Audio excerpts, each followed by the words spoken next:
She walked into the dealership wearing jeans and a simple white t-shirt, inquiring about a luxury car.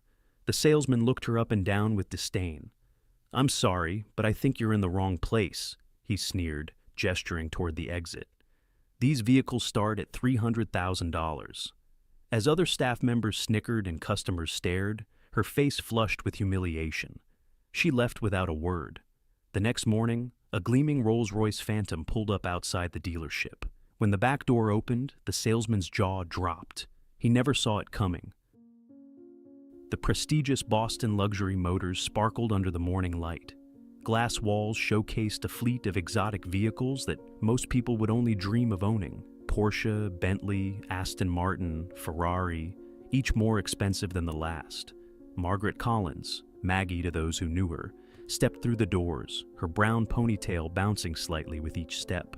Her simple white t-shirt, well-worn jeans, and minimal makeup reflected a woman who valued practicality over presentation. At 35, she exuded a quiet confidence that came from knowing exactly who she was. What wasn't apparent from her modest appearance was that Maggie was the founder and driving force behind the Collins Foundation for Children with Disabilities, an organization that had transformed thousands of young lives. Years before meeting her now husband, she had built the foundation from nothing, pouring her heart and education in special needs development into creating real change. As she entered the showroom, her eyes immediately fell on a sleek midnight blue coupe, perfect for her sister's 40th birthday. Caroline had always dreamed of owning a luxury car, and after beating breast cancer last year, Maggie wanted to give her something truly special. She could easily afford it. Her foundation success and personal investments had made her comfortable in her own right, though few knew that. Across the showroom, Blake Thompson adjusted his blue tie and straightened his navy suit jacket. As sales manager, he prided himself on being able to spot serious buyers instantly. At the sight of Maggie in her casual clothes, he smirked and nodded to his colleagues. This would be amusing. "Good morning," Maggie smiled at a young salesman named Daniel who approached her. "Welcome to Boston Luxury Motors. I'm Daniel. Is there something specific you're interested in today?" Before Maggie could respond, Blake smoothly intercepted. "I'll handle this, Daniel," he said, then turned to Maggie with a practiced smile that didn't reach his eyes. "Looking for directions, ma'am?" And just like that, Maggie's day at the dealership began, a day that would change perspectives for everyone involved. "Actually," Maggie replied pleasantly, "I'm interested in that midnight blue coupe." She pointed to the $285,000 vehicle displayed on the elevated platform. Blake Thompson's smile tightened. He'd seen this before, people wandering in to daydream about cars they could never afford. With end-of-month quotas looming and 3 serious buyers expected that afternoon, he had no time for fantasies. "That's the limited edition Azure. Only 15 were made this year," he said, emphasizing each word as if speaking to a child. "Perhaps I could direct you to our used car division. They're in a separate building about 3 blocks east." Maggie noticed how his eyes darted over her simple clothing, lingering on her scuffed sneakers. She was accustomed to such judgments. Most people had no idea she deliberately chose this way of living, finding freedom in simplicity despite having access to immense wealth. "I'd really like to learn more about this one," she persisted politely. "Is it possible to see the interior?" Blake's expression soured. Behind him, 2 salesmen exchanged knowing glances. "The Azure is by appointment only," he lied smoothly. "Our serious clients typically schedule private viewings." Just then, a couple dressed in designer clothing entered. Blake's demeanor transformed instantly. "Please excuse me," he said to Maggie without actually looking at her. "Why don't you take a brochure? Daniel can help you with that." He strode toward the couple, arms outstretched in welcome. "Mr. and Mrs. Harrington, wonderful to see you again." Daniel, the younger salesman, approached Maggie with an apologetic smile. He couldn't be more than 25, and his suit seemed a size too large. "I'm sorry about that," he said quietly. "Would you like me to tell you about the Azure?" "I would, thank you," Maggie replied. As Daniel enthusiastically described the vehicle's features, Maggie noticed Blake leading the well-dressed couple directly to the Azure. He opened the door with flourish, inviting Mrs. Harrington to sit inside. The same car he'd claimed was appointment only. "That's quite all right," Maggie assured the now uncomfortable Daniel. "I understand how these things work." Across the showroom, Blake was performing his well-rehearsed sales routine. This particular model has a waiting list of 8 months, but I've set aside one for special clients. Mrs. Harrington ran her hand along the leather interior. It's exquisite, but I'm not sure about the color. We could certainly discuss custom options, Blake assured her. Maggie approached quietly, standing just within earshot. Excuse me, she said. I was hoping to inquire about purchasing this model. Blake's face reddened. As I mentioned earlier, this vehicle is being shown to these customers, he said, with barely contained irritation. Perhaps you could come back another time, or, as I suggested, check our used car options. The couple looked uncomfortably between Blake and Maggie. I'm specifically interested in this car, Maggie stated calmly. For my sister's birthday next month. Blake stepped away from the Harringtons, lowering his voice.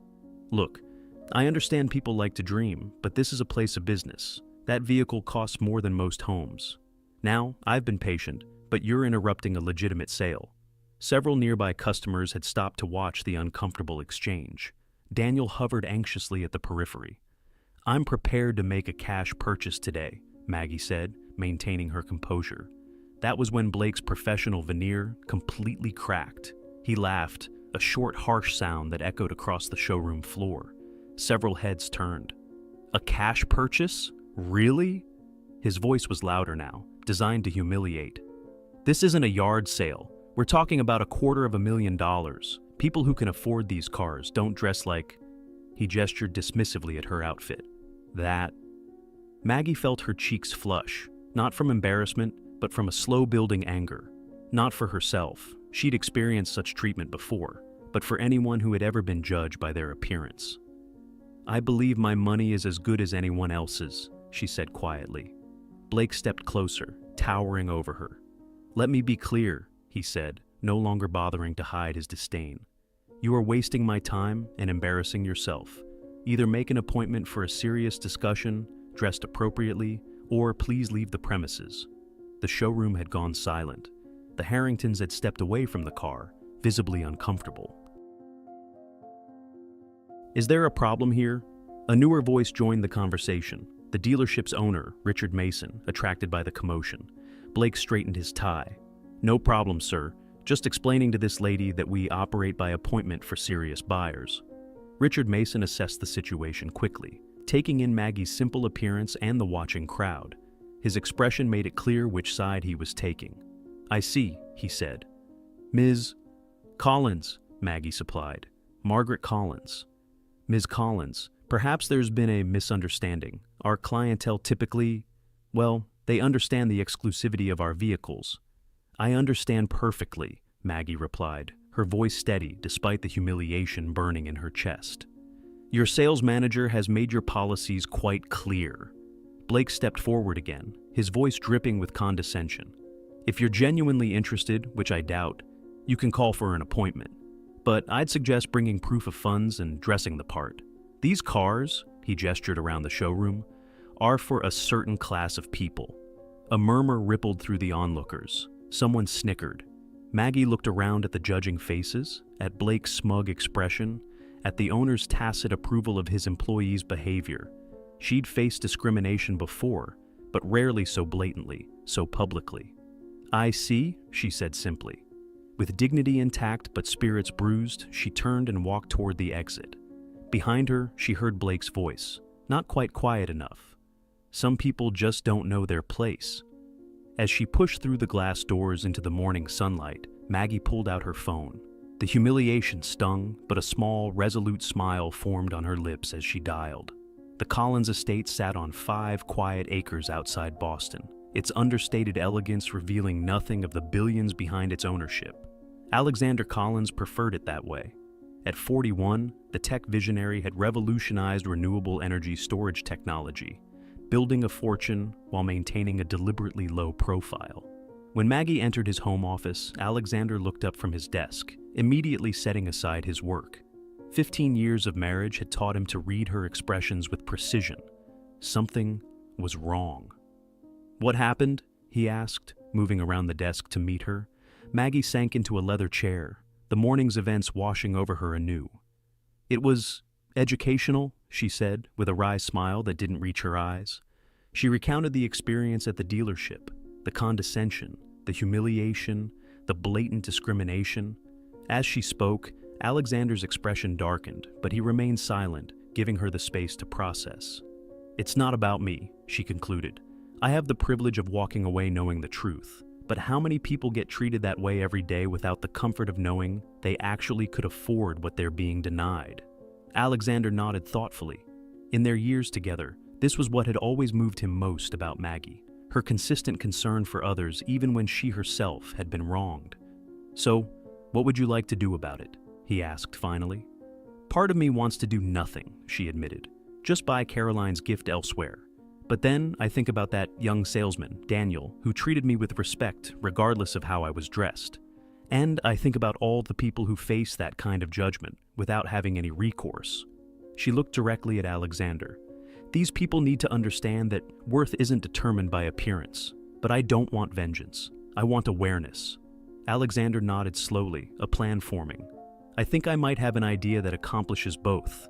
"Nothing too dramatic," Maggie warned, knowing her husband's protective instincts. "No buying the dealership and firing everyone." Alexander laughed. "Nothing so cliché, but maybe—" He leaned forward, eyes twinkling. "A little education is in order." Together, they crafted a plan, not for revenge, but for enlightenment. Something that might change perspectives more effectively than simple retribution. "Are you sure you don't want to come along?" Alexander asked when they'd finalized the details. Maggie shook her head. "This isn't about me needing to witness their comeuppance. It's about them learning to see beyond appearances." She paused, then added with a smile, "But I expect a full report." As evening settled over their home, Alexander made several phone calls, setting things in motion for the following morning. Tomorrow would bring a powerful lesson in humility and the danger of assumptions. Not just for Blake Thompson, but for everyone at Boston Luxury Motors. If you're enjoying this story, hit that subscribe button and join our community of story lovers. Now, let's get back to see what happens next. And dos syns des state besiert sto. The following morning arrived with picture-perfect weather. Blake Thompson entered Boston Luxury Motors with a confident stride, straightening his signature blue tie. Yesterday's incident with the underdressed woman had become an amusing anecdote he'd shared over drinks with colleagues. Another delusional dreamer thinking she belonged in the world of luxury.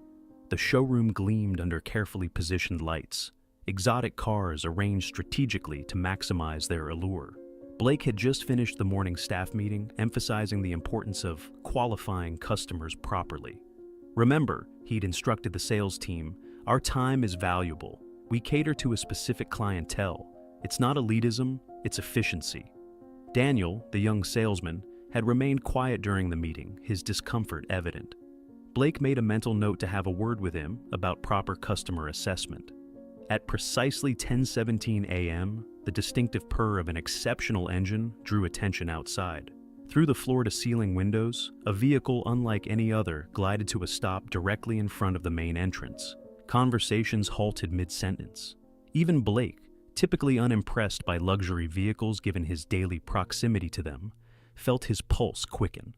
A Rolls-Royce Phantom, extended wheelbase, but not just any Phantom. This was a custom model with a unique midnight blue finish that seemed to shift colors in the sunlight.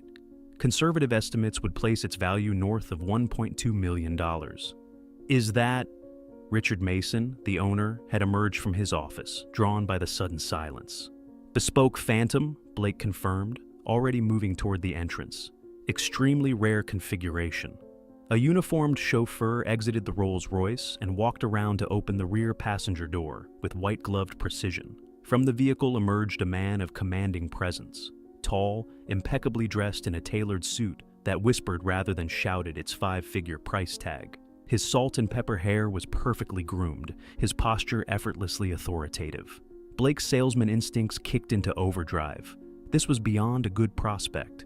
This was the kind of client dealerships competed for, the kind whose purchases included not just one vehicle, but potentially an ongoing relationship worth millions. "Good morning, sir. Welcome to Boston Luxury Motors," Blake called out, intercepting the distinguished visitor before any other salesperson could approach. Blake Thompson, sales manager, It's an absolute pleasure to have you with us today." The man regarded Blake with an unreadable expression, then offered a polite smile that didn't quite reach his eyes. "Alexander Collins," he replied simply, offering a firm handshake. Blake's mind raced. The name sounded vaguely familiar, but he couldn't immediately place it. Regardless, the Rolls-Royce spoke volumes about the man's financial status. "Mr. Collins, it's truly an honor. What brings you to our humble establishment today? Perhaps I could show you our newest arrivals. We just received a limited edition." Alexander raised a hand slightly, halting Blake's practiced pitch. "Actually, I'm here about a specific vehicle, the Azure Coupe, midnight blue." Blake's smile broadened. "Excellent choice, sir.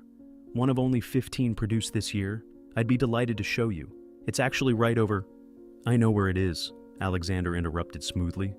"My wife was here yesterday, expressing interest in it." Blake's customer service smile remained fixed, though confusion flickered in his eyes. "Your wife? I don't recall. Perhaps one of my colleagues assisted her?" Alexander's expression cooled noticeably. "No, Mr. Thompson, you assisted her, or rather, you refused to assist her. Margaret Collins. She was wearing jeans and a white t-shirt. You suggested she might be more comfortable looking at used cars." The blood drained from Blake's face as realization dawned. Behind him, he heard a small gasp from Daniel, who had been hovering nearby. "Mr. Collins, Blake stammered, his usual smooth delivery abandoning him. "There must be some misunderstanding. We welcome all customers here." By now, Richard Mason had approached, sensing a situation developing. "Is everything all right, Blake?" Alexander turned his attention to the owner. "Mr. Mason, I presume? Richard Mason?" "Yes, indeed. Welcome to Boston Luxury Motors." "Thank you. I was just explaining to Mr. Thompson that my wife visited yesterday, interested in purchasing the Azure Coupe as a gift for her sister. She was, however, treated in a manner that I find troubling." Richard's expression shifted rapidly from welcoming to concerned. I'm sorry to hear that. I believe I was briefly involved in a conversation, but I wasn't aware of all the details." Alexander nodded thoughtfully. "The details include your sales manager here, suggesting that people like her don't belong in an establishment like this, based solely on her casual attire. By now, a small crowd had gathered, other salespeople, support staff, and even a few early customers. The showroom had gone completely silent. "Mr. Collins," Blake began, desperation creeping into his voice. "If there was any misunderstanding—" "It wasn't a misunderstanding," Daniel suddenly spoke up. All eyes turned to the young salesman, who looked surprised at his own courage.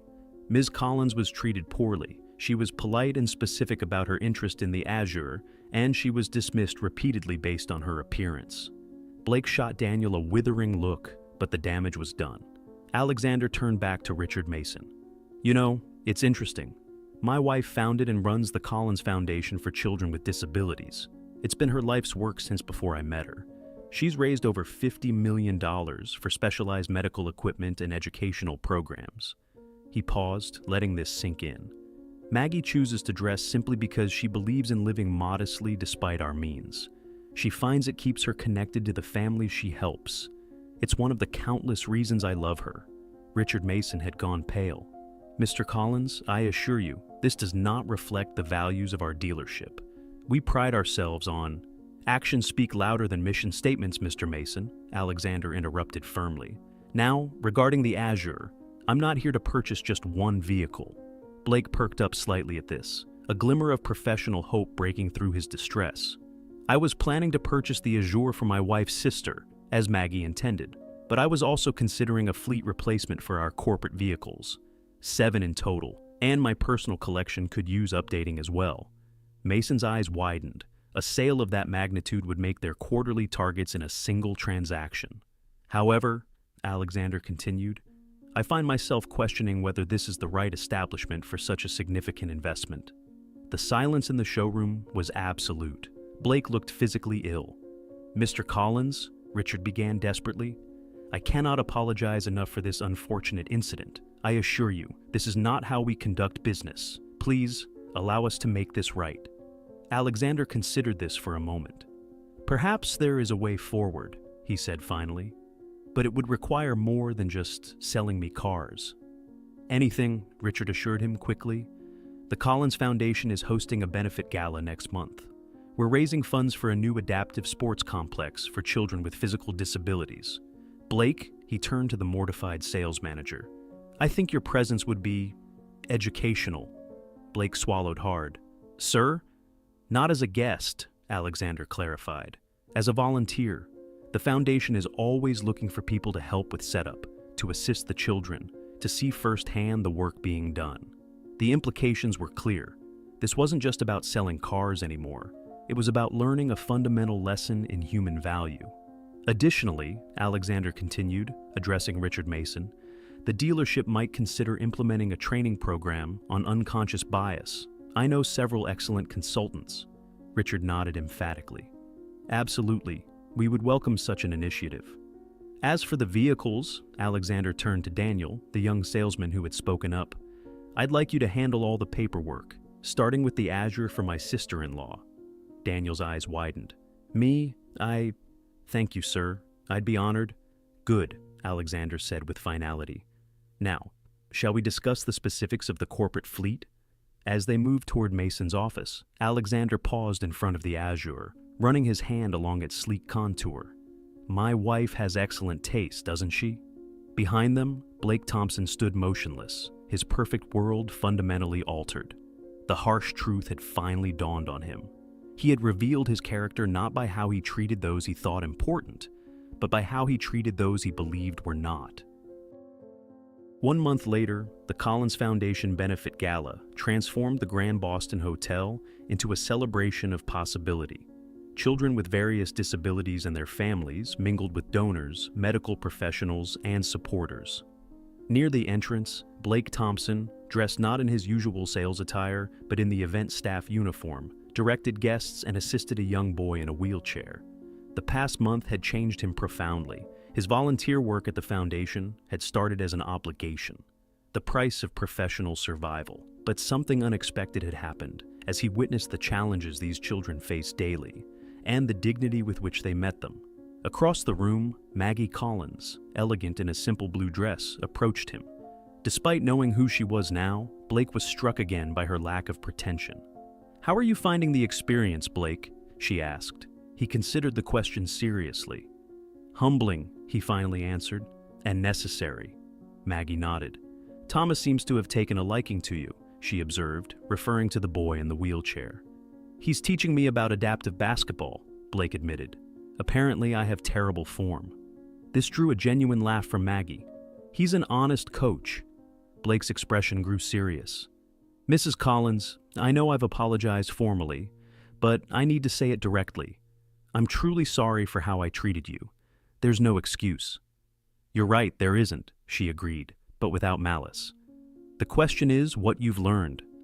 That worth isn't determined by appearance, position, or possessions, he said thoughtfully, and that everyone deserves respect until they prove otherwise, not the other way around. Good lessons, Maggie acknowledged. Expensive ones too, I imagine. Blake nodded ruefully, thinking of the substantial business the dealership had lost when Alexander Collins decided to purchase only the Azure and not the additional fleet. Worth every penny, he replied sincerely. Across the room, Alexander joined them, placing a gentle hand on his wife's shoulder. Blake was just sharing some of his insights, Maggie explained. Alexander nodded. I hear you've become quite involved with the adaptive sports program. Yes, sir. In fact, I've signed up to continue volunteering after my required period. He hesitated, then added, and I've been working with Mr. Mason on revamping our customer approach at the dealership. No more qualifying by appearance. I'm glad to hear it, Alexander said, then surprised Blake by adding, which reminds me, that corporate fleet I mentioned, we're still in the market. Perhaps you could handle that transaction. Daniel speaks highly of how you've been mentoring him. Blake's expression registered shock before settling into genuine gratitude. I would be honored, Mr. Collins, truly honored. Later that evening, as the event wound down, Blake watched Maggie and Alexander Collins working the room, not flaunting their wealth or influence, but connecting genuinely with each child and family. He reflected on how completely his perception had been transformed. A month ago, he would have dismissed someone like Maggie Collins based on her casual appearance. Now he understood that true value ran deeper than designer labels, luxury cars, or executive titles. As Blake helped Thomas back into his wheelchair after a photo session, the boy grinned up at him. "You know what, Mr. Blake? You're pretty cool for a grown-up." Blake smiled. "Coming from you, Thomas, that's the highest compliment I've received in a very long time." And he meant it. We all make judgments based on appearances, don't we? But as Blake Thompson discovered, looking beyond the surface can reveal extraordinary people and life-changing opportunities. If this story resonated with you, please hit that subscribe button and join our community of story lovers. We'd love to hear your thoughts in the comments below. Have you ever misjudged someone based on their appearance or been misjudged yourself? Your experiences might inspire others. And remember, the true measure of wealth has nothing to do with your bank account. It's about how you treat others when you think no one important is watching. See you in our next story, where another powerful lesson awaits.